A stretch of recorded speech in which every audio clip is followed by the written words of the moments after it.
Selamat pagi dan salam sejahtera bagi saudara-saudaraku terkasih dalam Yesus Kristus Tuhan kita. Tuhan memberkati setiap saudara yang sedang mendengarkan video renungan pagi hari ini. Terpujilah Tuhan kita Yesus Kristus, saudara, di mana di sepanjang malam Dia telah menyertai dan melindungi kita dalam damai sejahteranya. Hari ini kita akan awali kembali dengan merenungkan firman dan berdoa bersama. Di dalam video ini saudara akan diberkati melalui renungan firman Tuhan dan saudara akan didoakan. Kalau saudara rindu setiap hari diberkati melalui firman Tuhan dan setiap pagi saudara didoakan, silakan lihat tanda subscribe di bawah video ini. Kalau tanda subscribe masih berwarna merah, silakan ditekan dan tekan juga tanda loncengnya. Kemudian bagikan video renungan firman Tuhan ini kepada lebih banyak orang saudara melalui media sosial saudara, supaya lebih banyak anak-anak Tuhan yang diberkati melalui firman Tuhan. Kalau saudara merasa diberkati melalui video renungan ini dan saudara rindu memberkati, saudara butuh informasi lebih lanjut, silakan lihat di kolom deskripsi di bawah video ini saudara. Sebelum saudara akan didoakan, kita akan merenungkan firman Tuhan bersama. Adapun teks firman Tuhan yang saya rindu kita renungkan bersama di pagi hari ini saudara, sebelum kita akan melaksanakan segala aktivitas kita di sepanjang hari ini, adalah dari Lukas pasal yang ke-10 ayat 38 sampai ayat 42. Saya akan membacakan dan menjelaskan firman Tuhan ini secara ekspositori. Mari siapkan hati dan pikiran saudara. Pastikan pagi hari ini saudara diberkati oleh firman Tuhan sebelum saudara akan melaksanakan segala aktivitas saudara. Lukas pasal yang ke-10 mulai ayat 38 sampai ayat yang ke-42. Demikian firman Tuhan. Maria dan Marta. Ketika Yesus dan murid-muridnya dalam perjalanan, tibalah ia di sebuah kampung. Seorang perempuan bernama Marta menerima dia di rumahnya. Perempuan itu mempunyai seorang saudara yang bernama Maria. Maria ini duduk dekat kaki Tuhan dan terus mendengarkan perkataannya. Sedang Marta sibuk sekali melayani. Ia mendekati Yesus dan berkata, "Tuhan, tidakkah engkau peduli bahwa saudaraku membiarkan aku melayani seorang diri? Suruhlah dia membantu aku." Tetapi Tuhan menjawabnya, "Marta, Marta, engkau khawatir dan menyusahkan diri dengan banyak perkara, tetapi hanya satu yang perlu. Maria telah memilih bagian yang terbaik, yang tidak akan diambil daripadanya." Puji Tuhan saudara. Adapun konteks firman Tuhan yang telah dibacakan kepada saudara adalah di mana satu kali Yesus dalam perjalanannya dan dia tiba di satu kampung. Dan di kampung itu ada seorang perempuan yang bernama Marta. Marta ini mempunyai seorang saudara perempuan yang lain yang namanya Maria. Dan Marta ini menerima Yesus di dalam rumahnya. Saudara, saat ini melalui firman Tuhan ini saya rindu kita belajar dari kedua orang ini untuk belajar apa yang terpenting dalam kehidupan ini, untuk memilih melakukan apa yang terpenting dalam kehidupan kita hari demi hari. Nah, di sini ada Marta. Ketika Yesus datang ke rumah Marta, maka Marta begitu sibuk. Itu yang dicatat oleh firman Tuhan. Dia sibuk sekali untuk mempersiapkan segala sesuatunya. Mungkin karena dia begitu senang Yesus singgah di rumahnya, sehingga dia begitu sibuknya. Saya pikir itu baik. Di satu sisi Marta ini melakukan sesuatu yang baik. Tetapi kenapa di dalam konteks ini sepertinya Yesus tidak terlalu setuju dengan apa yang dilakukan Marta, atau paling tidak sepenuhnya setuju dengan apa yang dilakukan Marta. Apa yang salah dengan Marta? Apa yang salah dengan apa yang dia lakukan? Kalau dikatakan di ayat 40, sedang Marta sibuk sekali melayani. Saya pikir sibuk melayani, sibuk mempersiapkan sesuatu, sibuk untuk melayani seseorang, itu sesuatu yang baik. Tetapi kalau kita lihat ayat 41, Yesus berkata, "Marta, Marta." Itu sesuatu, kata-kata itu saudara, itu satu penekanan bahwa apa yang dilakukan oleh Marta tidak sepenuhnya Yesus setujui, tidak sepenuhnya Yesus hargai. Nah, sekarang kita akan lihat apa yang salah dengan diri Marta. Nah, saudara, di ayat 40 tadi, Marta begitu sibuk melayani sehingga ia mendekati Yesus dan berkata, "Tuhan, tidakkah engkau peduli bahwa saudaraku membiarkan aku melayani seorang diri? Suruhlah dia membantu aku." Jadi pada waktu itu Maria sedang duduk dekat Yesus, sedang Marta begitu sibuknya melayani. Nah, yang salah dengan Marta ini adalah yang pertama, di mana pada waktu dia begitu sibuk melayani, dia datang kepada Yesus dan kemudian dia berkata kepada Yesus, "Tidakkah kau lihat aku begitu sibuk melayani? Suruh saudaraku membantu aku."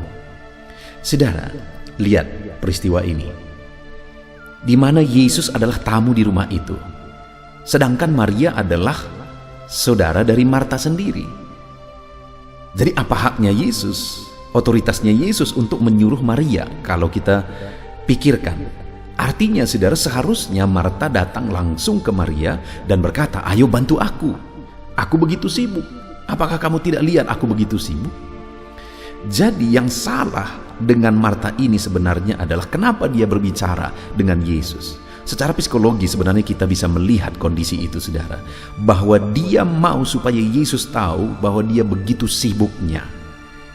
Karena sebenarnya dia bisa langsung berbisik ke Maria, "Ayo bantu aku." Tapi dia ngomong ke Yesus dan dia berkata, "Tuhan, tidakkah engkau peduli bahwa saudaraku membiarkan aku melayani seorang diri?" Artinya dia mau bilang sebenarnya, "Tidakkah kamu lihat, tidakkah kamu peduli aku sibuk seorang diri?" Artinya hargai. Dia ingin apa yang dilakukannya itu dihargai. Itu yang salah, bukan sibuknya dia, bukan giatnya dia, tetapi dia ingin apa yang dilakukannya itu dihargai. Seringkali dalam hidup ini, saudara, dalam segala aspek kehidupan kita, itu menjadi masalah.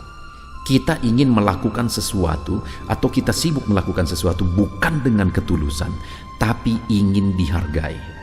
Dan orang-orang yang punya kinerja seperti itu, saudara, tidak akan menjadi orang yang tekun melakukan apa yang dia kerjakan. Karena ketika satu saat, sama seperti Marta, ketika dia lihat tidak ada yang menghargai, maka dia jenuh, maka dia bosan.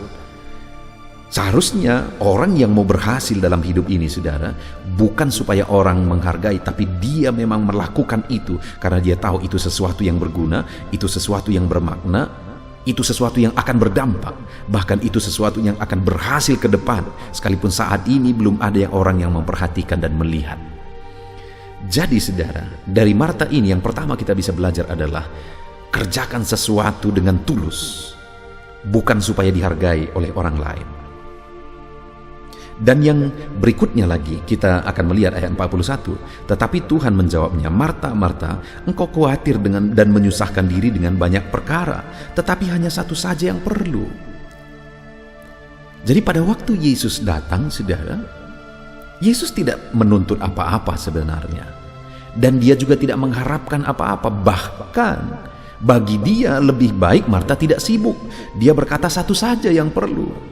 Artinya wajar kalau Yesus datang dan akhirnya Marta menyuguhkan sesuatu, tapi satu macam saja, satu jenis saja sudah cukup. Gak usah begitu sibuknya melakukan begitu banyak hal. Bagi Yesus bukan itu yang penting. Tapi Yesus menegaskan di ayat 41 tadi, "Engkau khawatir dan menyusahkan diri dengan banyak perkara." Artinya apa, saudara? Yang kedua, kita bisa belajar dari Marta ini bahwa terlalu banyak orang-orang yang sibuk untuk sesuatu yang tidak terlalu penting. Begitu sibuknya dan meluangkan waktu, tenaga, potensi, biaya dan sebagainya untuk sesuatu yang tidak terlalu penting dalam kehidupan. Itulah Marta. Yesus berkata satu saja cukup. Kenapa kamu begitu khawatir? Kenapa kamu begitu susah, sibuk? Aku tidak menuntut apa-apa, satu saja cukup. Atau mungkin kalau di dunia sekarang, udahlah air putih saja cukup. Satu hal saja cukup. Tetapi kamu begitu sibuk dengan banyak hal. Jadi bisa kita bayangkan pada waktu itu Yesus sambil geleng-geleng kepala, saudara. Dia berkata, "Marta, Marta, engkau khawatir dan menyusahkan diri dengan banyak perkara." Bukankah dalam hidup ini, saudara, terlalu banyak kehidupan kita tidak maksimal karena kita terlalu banyak sibuk untuk sesuatu yang tidak berarti, sesuatu yang tidak terlalu penting. Tidak terlalu penting. Mari kita koreksi hidup kita. Mungkin dalam bisnis saudara, mungkin dalam pekerjaan saudara, mungkin dalam relasi saudara, atau apapun itu. Perhatikan, adakah saudara sedang mengerjakan sesuatu yang penting, atau jangan-jangan energi saudara, waktu saudara, dan banyak hal terbuang untuk sesuatu yang tidak penting. Dan kalaupun saudara berhasil melakukan itu, tidak akan berdampak apa-apa. Sekalipun pada waktu itu Marta menyuguhkan begitu banyak hal di depan Yesus karena bukan itu yang dia mau, bukan itu yang dia tuntut. Satu hal saja bagi dia sudah cukup. Maka bagi Yesus itu bukan sesuatu yang spektakuler, itu bukan sesuatu yang wah, itu bukan sesuatu yang penting, karena bukan itu yang dia mau. Itu dua hal yang menjadi kesalahan Maria, yang bisa kita belajar, mengoreksi. Kita gunakan itu untuk mengoreksi kehidupan kita, dalam kehidupan kita sehari-hari, dalam bisnis kita, dalam keluarga kita, dan sebagainya, dan sebagainya. Dan kemudian saudara, kita akan belajar dari Maria. Maria mendapat pujian dari Yesus, di mana ayat 42 bagian terakhir Yesus menegaskan, Maria telah memilih bagian yang terbaik yang tidak akan diambil daripadanya. Sedangkan Maria mendapat pujian dari Yesus, di mana Maria ini telah memilih bagian terbaik, telah melakukan bagian terbaik, telah memutuskan untuk sesuatu yang terbaik. Hidup ini singkat, saudara. Hidup ini sementara, dan hidup ini juga hanya sekali. Harusnya kita gunakan hidup ini untuk hal-hal yang terbaik. Kalau ada pilihan, ada yang sama sekali tidak berguna, ada pilihan yang berguna, dan ada pilihan sangat berguna, maka seharusnya kita memilih melakukan hal-hal yang sangat berguna dalam hidup ini, karena hidup ini singkat, karena hidup ini sementara. Demikian waktu itu Yesus datang ke rumah itu. Yesus datang hanya sebentar di situ, dan Maria tahu hal itu, saudara, sehingga dia mengambil waktu itu, menggunakan waktu itu untuk sesuatu yang terbaik. Dan benar saja, Yesus menegaskan Maria telah memilih bagian yang terbaik yang tidak akan diambil daripadanya. Artinya, saudara, bahwa apa yang dilakukannya itu, bagian yang terbaik yang telah dikerjakan itu, akan ada upah bagi dia, akan ada hasil bagi dia, akan ada dampak bagi dia, akan ada profit bagi dia ke depan.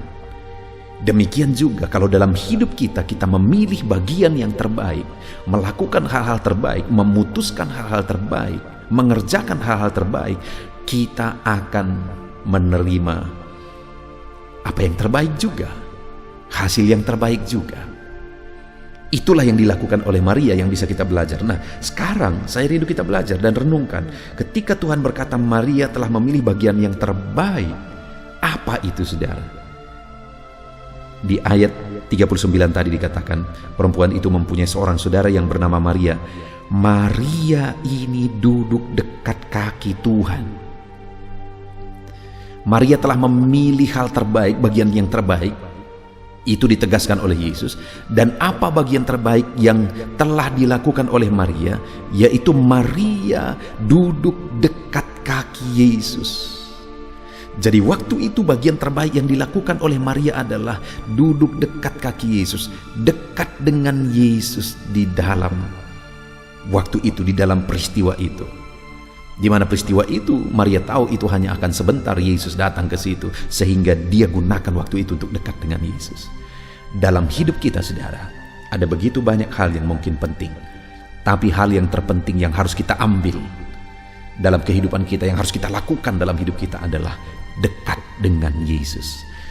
Marta karena sibuk untuk hal-hal yang tidak penting, akhirnya melupakan, mengabaikan kedekatan dengan Yesus. Jangan sampai, saudara, dalam hidup ini kita begitu sibuk untuk hal yang tidak penting, sampai kita lupakan kedekatan dengan Tuhan, hubungan kita dengan Tuhan, keintiman kita dengan Tuhan. Jangan sampai hubungan saudara rusak karena hal-hal tidak penting.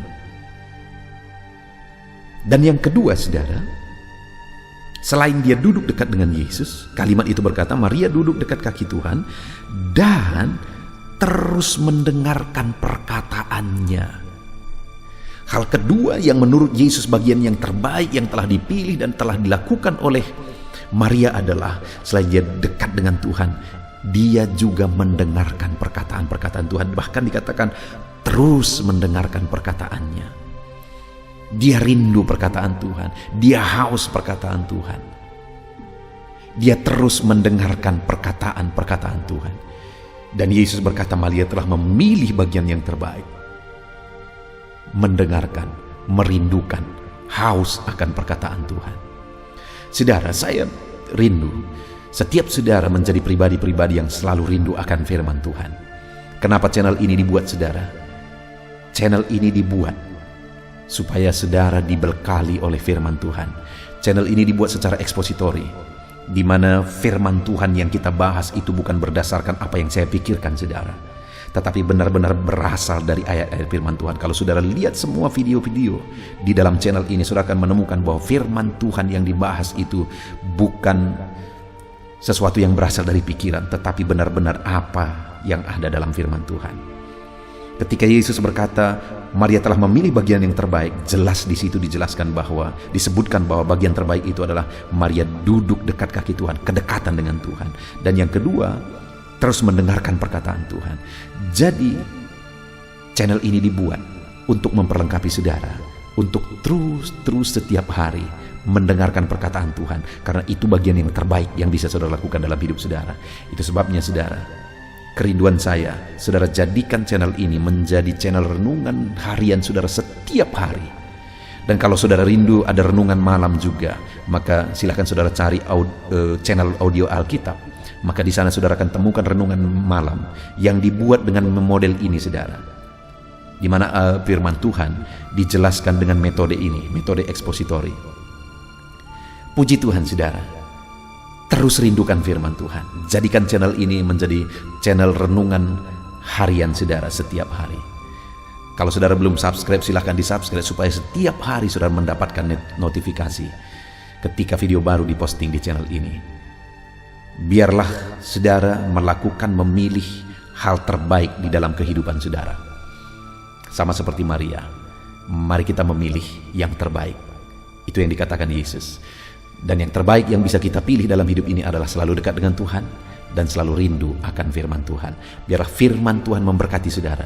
Rindukan terus firman Tuhan dan dekatlah dengan Tuhan setiap saat, setiap waktu. Jalin hubungan keintiman dengan Tuhan. Puji Tuhan, hari ini jalani hidup saudara dengan berjalan dekat dengan Tuhan, dengan merenungkan firman Tuhan. Biarlah Tuhan memberkati segala usaha pekerjaan saudara hari ini. Sepanjang hari ini Tuhan memberkati kehidupan saudara. Puji Tuhan, saudara, sebelum kita akan memulai aktivitas kita akan berdoa terlebih dahulu. Dan biarlah firman Tuhan ini memberkati setiap saudara. Haleluya. Haleluya, puji Tuhan, saudara. Tiba waktunya kita akan berdoa bersama. Saya akan kembali mendoakan setiap saudara. Mari siapkan hati dan pikiran saudara. Pastikan hari ini saudara benar-benar dikuatkan dan diteguhkan ketika kita berdoa bersama. Sehingga sepanjang hari ini saudara benar-benar diberkati oleh Tuhan dalam segala aktivitas saudara. Mari kita berdoa, saudara. Bapa di sorga, saat ini Tuhan, hamba berdoa bagi setiap anak-anak-Mu yang sedang mendengarkan video renungan pagi hari ini. Engkau yang mengenal setiap anak-anak-Mu, ya Bapa, pribadi lepas pribadi, siapapun mereka, apapun yang menjadi aktivitas mereka, apapun yang menjadi tanggung jawab mereka, dan bagaimanapun keadaan mereka, Engkau yang mengenal mereka satu persatu saat ini.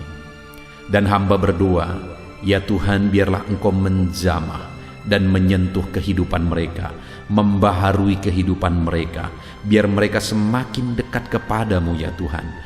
Mereka semakin mengalami Engkau di dalam kehidupannya. Biar setiap anak-anak-Mu semakin mengalami keindahan-Mu ketika mereka semakin dekat kepadamu, ya Tuhan. Bapa yang baik, saat ini hamba berdoa buat segala aktivitas mereka yang akan mereka lakukan di sepanjang hari ini. Tuhan kiranya memberkati dan campur tangan dalam segala aktivitas mereka. Hamba berdoa ya Tuhan, bagi anak-anak-Mu yang merupakan karyawan, berkati mereka dalam pekerjaan dan tanggung jawab mereka. Campur tangan-Mu ya Tuhan. Engkau yang menjadikan anak-anak-Mu jadi berkat, dan apapun yang mereka kerjakan, biarlah mereka berhasil ya Tuhan, oleh karena Tuhan menyertai mereka. Dan Tuhan kiranya yang mengangkat derajat mereka, kedudukan mereka dalam bidang apapun mereka sedang bekerja ya Tuhan. Bapa yang baik, kami juga berdoa saat ini bagi anak-anak-Mu yang merupakan pebisnis atau mengusahakan satu usaha.